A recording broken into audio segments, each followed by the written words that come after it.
Mon parcours professionnel est un petit peu différent, on va dire. Si je suis aujourd'hui à Tours au Parc, c'est toute l'histoire d'une une passion pour les reptiles et principalement pour les serpents.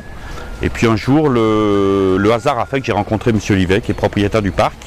Et voilà, lui étant aussi passionné, ça m'a permis de rentrer dans le parc en tant que responsable du vivarium. Alors je suis à Tours au Parc depuis 2006 et j'en ai pris la direction en 2009.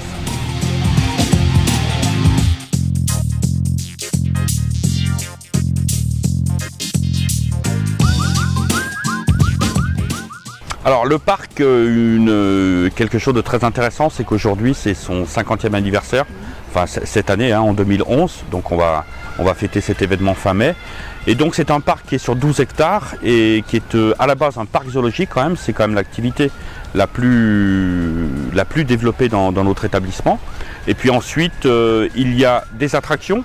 Donc des attractions, taco, monorail, acrobranche. Et puis il y a aussi pour la période de juin, juillet, août, qui est vraiment la période la plus importante en termes de fréquentation, des toboggans aquatiques qui permettent à nos visiteurs de se rafraîchir.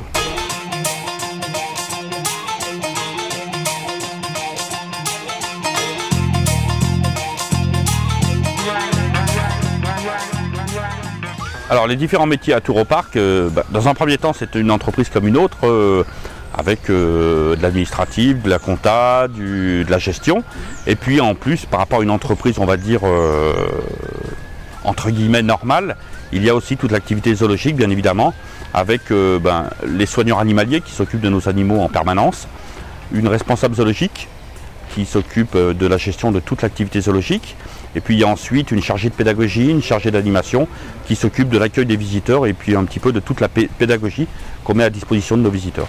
Ça représente à peu près 27 personnes à temps plein et on a un effectif qui en août arrive à 65 personnes.